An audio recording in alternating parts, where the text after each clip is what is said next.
Bonjour à tous, on se retrouve aujourd'hui pour une nouvelle vidéo de géométrie pour le groupe D. C'est la correction du problème 6, cette fois-ci, de l'Olympiade internationale de mathématiques de cette année, dont l'énoncé est le suivant. Donc, on prend ABC un triangle équilatéral et A1, B1, C1, c'est des points comme ça ici à l'intérieur du triangle ABC, qui sont donc chacun sur la médiatrice ou alors de AC ou alors de AB ou alors de BC, et qui vérifie une condition d'angle assez intéressante, disons, qui est que BA1C plus CB1A plus AC1B, ces trois angles-là, doivent être égales à 480 degrés. Bon, pourquoi pas. C'est une condition comme une autre.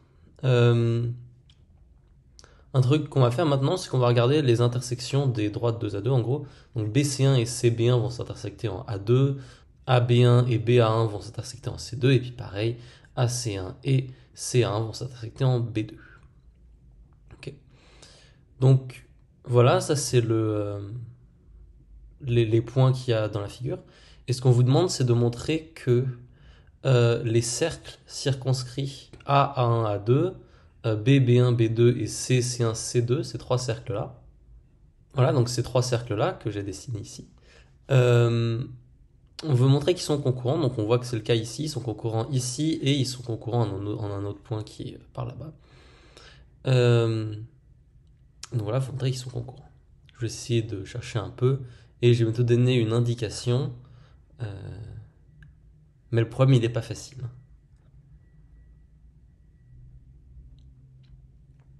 Alors mon indication c'est la suivante. Donc, comment on fait pour montrer qu'il y a trois cercles qui sont concurrents en deux points? Eh ben, on peut montrer en fait que les axes radicaux sont les mêmes. C'est-à-dire que on a trois axes radicaux à regarder et les trois axes radicaux sont confondus. Et donc voilà, pour ça, on prend deux points qui sont sur tous les axes radicaux. Il y a un des points qui va être relativement facile à trouver, enfin facile relativement à la difficulté du problème, disons. Et l'autre, il y a plusieurs manières, il y a plusieurs points qui marchent. Dans tous les cas, il faut, comme c'est écrit, recourir à la magie noire. Il n'y a pas vraiment de façon de vous aider. Bon, donc déjà, on va enlever quelques traits de la figure, sinon on va vraiment pas s'en sortir. Euh, donc en particulier, il faudra essayer de se rappeler donc que A1, C1, B1 sont bien sûr la médiatrice à chaque fois, et aussi que B, C1, A2, etc., A2, B1, C, tous ces points-là sont alignés. Ça sera utile par la suite, bien sûr, mais ces droites-là font beaucoup de bruit dans la figure, disons. Donc, une première étape, ça va être de faire une chasse aux angles. Euh, En gros, nos angles CB1A, BC1A et BA1C, vu que nos triangles AB1C, etc. sont isocèles, en fait, connaître AB1C, c'est pareil que de connaître par exemple B1CA, qui est égal à B1AC. Et peut-être que calculer des choses en fonction de ces angles-là, ça va être plus simple. Et donc, si on réécrit la condition que A, B1C, BA1C, BC1A, leur somme doit être égale à 480, vu que cet angle-là, c'est 180 moins, 180 moins cet angle-là, le tout sur 2, on se retrouve relativement facilement à dire que la somme de nos trois angles ici, ABC1, BC1, BCA1 et CAB1, en fait, leur somme doit être égale à 30 degrés.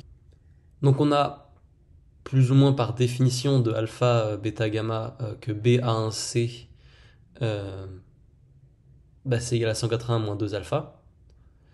Et par contre, là, il y a besoin d'une petite chasse aux angles quand même pour montrer que BA2C est égal à 90 moins alpha, mais c'est totalement faisable. En fait, on se retrouve à dire que cet angle-là, c'est le double de cet angle-là. Et vu que A1 est sur la médiatrice de BC, et qu'il n'y a qu'un seul point sur la médiatrice de BC qui vérifie la condition de l'angle au centre, et en fait, A1 est le centre du cercle circonscrit à BA2C. Donc, je tiens bien sûr à rappeler que sans la condition que A1 est sur la médiatrice, c'est bien sûr absolument faux. Mais sur la médiatrice, il n'y a qu'un seul point qui marche. Donc à ce moment-là, on peut en gros utiliser la réciproque de l'angle au centre, qui dit que A1 est le centre du cercle circonscrit à BA2C. En fait, on peut même voir relativement facilement que le fait que A1 soit le centre du cercle circonscrit à BA2C et cycliquement, c'est équivalent au fait que alpha plus bêta plus gamma soit égal à 30 degrés. Donc, a priori, la seule condition géométrique dont on aura besoin, c'est le fait que A1 est le centre du cercle circonscrit à BA2C. Ce qui va pas forcément être très simple. Voilà. Donc déjà, comment on pourrait essayer de faire pour trouver des points qui sont sur les axes radicaux. Quelque chose qu'on peut remarquer sur la figure, après un petit moment, c'est que les 4 points B1, C1, B2 et C2, en fait, ils sont cocycliques. Et puis pareil pour A1, B2, A2 et B1, ils vont être cocycliques aussi, puis pareil pour A et C. C'est quelque chose qu'on remarque relativement facilement. Notre chasse aux angles nous donne que notre angle ici AB2, B1, et en fait, il va être égal à B1 à B2, donc ça c'est parce que B1 à B2 est isocèle, donc justement parce que B1 est le centre du cercle circonscrit. Et maintenant, B1 à B2, vu qu'on a des points alignés, c'est égal à C1 à C2. Et maintenant, C1 à C2, c'est égal à C2, C1, exactement pour la même raison. Donc en particulier, nos 4 points C2, B1, C1 et B2, en fait, ils sont cocycliques. Et donc pareil pour en remplaçant B et C par A et C et par A et B. Donc ça c'est en fait relativement intéressant parce que maintenant on a 3 cercles, donc on peut en prendre leur centre radical. Et c'est quoi les axes radicaux de nos 3 cercles ici? C'est A1, A2, B1, B2 et C1, C2. Donc en particulier, nos 3 axes radicaux, ils sont concurrents. Et donc si on prend le centre radical X, la puissance de notre point X par rapport à A1, A2, qui est l'un des cercles qui nous intéresse, vu que X est sur A1, A2, c'est juste XA1 fois XA2. Et ça, c'est aussi la puissance par rapport à tous les autres cercles. Autrement dit, X il va avoir la même puissance par rapport à nos 3 cercles, donc A1, A2, BB1, B2 et CC1, C2. Et on est relativement content parce qu'on a donc trouvé un point qui est sur chacun de nos axes radicaux. Donc c'est quand même très chouette, il nous faut juste un deuxième point. En revanche, j'espère que vous avez tous été bien prudents en faisant cette étape-là et que vous avez vérifié que nos 6 points ne sont pas eux-mêmes cocycliques. Donc que le centre radical, en fait, il existe, sinon on aurait eu des problèmes. Donc voilà, il faut montrer que nos 6 points ne peuvent pas être cocycliques. Et ça, c'est relativement facile, je vous laisse le faire en exercice parce que la vidéo va déjà être relativement longue. Donc voilà, on a un point sur les axes radicaux et maintenant il nous en faut un deuxième. Et là, ça va être dur d'en trouver un deuxième. Une idée qu'on peut avoir, c'est de se dire, ok, on avait notre cercle BA2C, cercle circonscrit à BA2C, qui était un minimum intéressant dans la figure, puisqu'on connaissait son centre circonscrit, et c'est A1. Donc, on peut regarder ces 3 cercles-là, BA2C, BC2A et AB2C.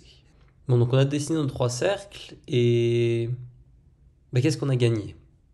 C'est relativement dur à voir, et encore une fois, toujours un peu par magie noire, on se dit qu'on va regarder les intersections de A1 à 2 avec nos cercles, BA2C, CA2B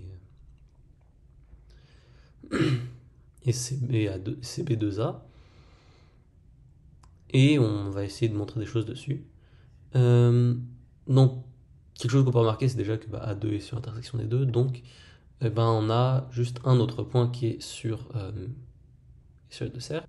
Donc voilà, maintenant on a nos 3 points A', B' et C', qui sont donc les intersections, enfin les deuxièmes intersections de nos 3 cercles, donc B, B1, B2 avec B2 à C, par exemple pour B', pareil pour A', C'.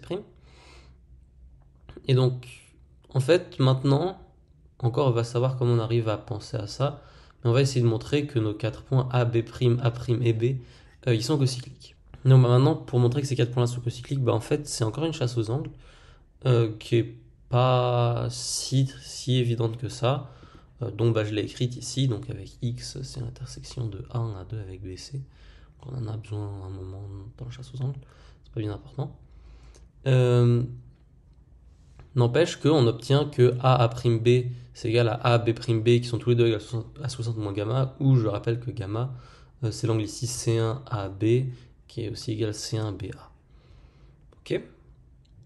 Bon, donc on a encore 6 points. Il faut vérifier qu'ils ne sont pas cocycliques, exactement pour la même raison que précédemment. On va encore une fois le laisser en exercice. Bon, donc voilà, ils ne sont pas cocycliques. On prend donc l'intersection des droites AA', BB' et CC', et donc c'est encore une fois le centre radical des trois cercles.